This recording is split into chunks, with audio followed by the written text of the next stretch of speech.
Around 1500 BCE, a pastoral society migrated into the upper Indus Valley, establishing the early parameters of Vedic civilization. This society structured itself around the Brahmanas, texts dictating highly formalized public sacrifices. These precise physical offerings of fire and soma were believed to literally sustain the order of the universe. Over the next millennium, the demographic landscape shifted. Between 800 and 500 BCE, urbanization expanded into the Ganges Plain, and smaller pastoral communities dissolved into larger, densely populated kingdoms. In response to this urban expansion, a counter-movement emerged, Aranyana. Seekers and ascetics physically retreated from the crowded cities into the isolation of the surrounding forests. This transition to the wilderness created an environment that forced human inquiry inward, moving away from public ritual toward the study of internal psychology. Visualize the Vedic corpus as a tree. At its base is the central trunk, samhitas containing hymns, and brahmanas detailing rituals. As ascetics speculated on these, they composed a new layer, the Aranyakas. Eventually, metaphysical topics overtook ritual instructions, creating the highest branches, the Upanishads. The Upanishads represent a distinct epistemological shift.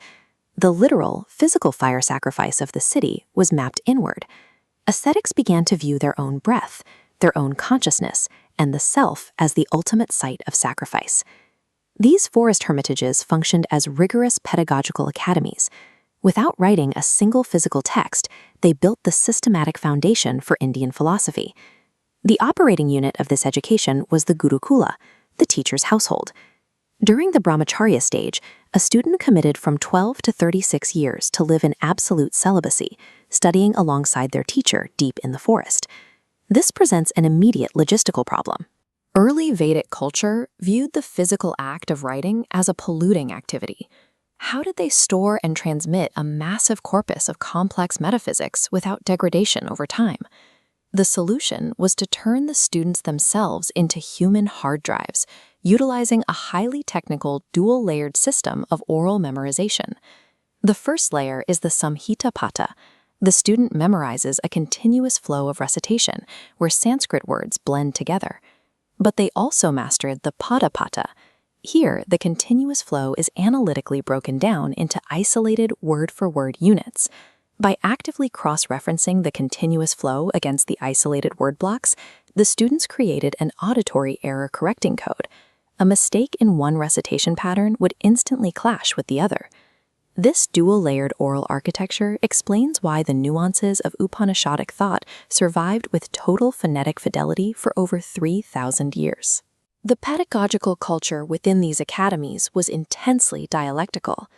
Knowledge was tested through aggressive intellectual jousting between rival philosophers. We know this because the texts they preserved, like the Brihadaranyaka Upanishad, serve as primary historical records of these high-stakes debates. This intellectual arena included prominent female philosophers. In the Brihadaranyaka, the sage Yagnavalkya is publicly challenged by a scholar named Gargi Vataknavi. Gargi systematically interrogates him regarding the fabric of reality. She presses him again and again, demanding to know what space itself is woven across, quote, like warp and woof. The text documents Maitreyi, his wife, who rejects a vast material settlement when he leaves for the forest, demanding philosophical truth instead. She poses a precise, piercing question.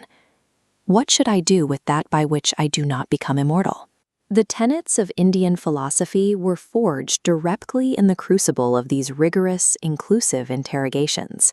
They were argued, tested, and defended rather than handed down as unquestionable dogma.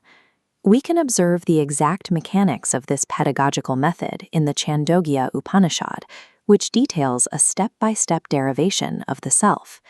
The text recounts the dynamic between the teacher Uddalaka Aruni and his son Swetaketu, who returns from 12 years of classical study, arrogant and conceited about his knowledge. Uddalaka forces his son into an ontological exercise. He instructs Swetaketu to look at human physical phenomena, like hunger and thirst, and trace them backward to their elemental sources. This flowchart maps the logic Uddalaka teaches. He demonstrates that the physical body, or food, is rooted in water.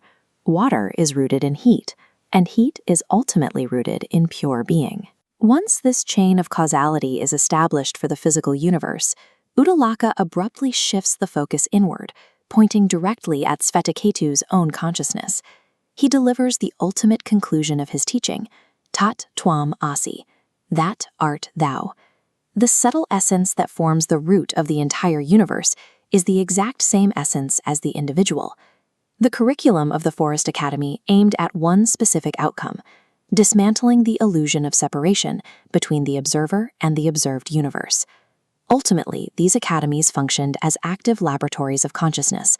The mechanics of the physical world were observed, analyzed, and successfully translated into the psychological realm.